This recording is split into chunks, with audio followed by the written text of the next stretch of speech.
क्या भारत में होगी मुस्लिम जाति आधारित जनगणना? अस्सलाम वालेकुम दोस्तों, क्या भारत सरकार मुस्लिम समुदाय की उपजातियों की गिनती करेगी और अगर हाँ तो इसका क्या असर होगा? चलिए समझते हैं सिर्फ 3 मिनट में। सबसे पहले ये समझते हैं कि मुस्लिम समाज में जाति होती भी है या नहीं। दोस्तों, हालांकि इस्लाम में जाति को मान्यता नहीं दी जाती है, लेकिन भारत में मुस्लिम समाज में सामाजिक स्तरबंदी मौजूद है। अशराफ, अजलाफ, अरजाल। अशराफ ये उच्च वर्ग के लोग हैं जैसे सैयद, पठान और शेख। अजलाफ मध्य स्तर समुदाय जैसे कश्मीर कारीगर और व्यापारी। अरजाल सबसे पिछड़े समुदाय जिन्हें पसमानदा मुस्लिम भी कहते हैं जैसे धोबी, नाई, जुलाहे और अंसारी। दोस्तों, भारत सरकार का जो डाटा है वो यानी 17% मुस्लिम है, 17% में से यानी 10% पसमानदा मुस्लिम है, यानी पिछड़ी जाति के लोग। मोदी सरकार जब वक्फ बोर्ड का बिल लाई तो पूरा मुस्लिम एक हो गया, क्योंकि धर्म की बात थी। तो मोदी सरकार की समझ में आया कि धर्म के नाम पर मुस्लिम एक है, लेकिन जाति के नाम पर तो सब जगह मतभेद है। इसी का फायदा उठाएगी मोदी सरकार।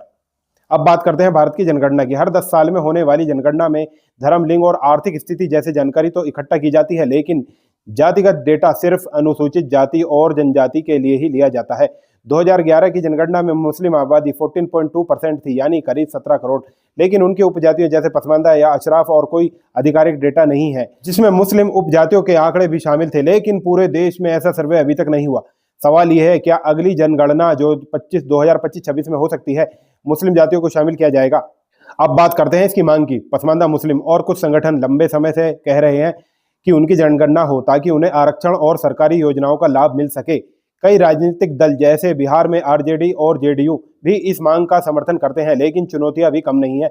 मुस्लिम उपजातियों की पहचान करना जटिल है, कुछ लोग इसे सामाजिक विभाजन का कारण मानते हैं, और सबसे बड़ा सवाल, क्या सरकार इसके लिए तैयार है? आप क्या सोचते हैं? कमेंट में अपनी राय जरूर बताएं। फिलहाल भारत सरकार ने मुस्लिम जाति आधारित जनगणना की कोई आधिकारिक घोषणा नहीं की है, लेकिन पसमानदा समुदाय और कुछ राज्यों की मांग इसे भविष्य में संभावना बना सकती है। अगर ऐसा होता है तो क्या सामाजिक न्याय और नीतियों को कैसे प्रभावित करेगा, ये देखना दिलचस्प होगा। तो आप समझ सकते हैं मोदी सरकार की क्या नीति है, मुस्लिमों को जाति में बांटना। शायद आप इस बारे में क्या सोचते हैं? क्या भारत को जाति आधारित जनगणना करनी चाहिए? नीचे कमेंट में अपनी राय शेयर करें। और हाँ, अगर आपको ये वीडियो पसंद आए तो लाइक करें, शेयर करें और चैनल को सब्सक्राइब करना ना भूलें। बेल आइकन दबाएं ताकि आपको हमारी हर नई वीडियो की अपडेट मिले। मिलते हैं अगली वीडियो में, तब तक के लिए जय हिंद।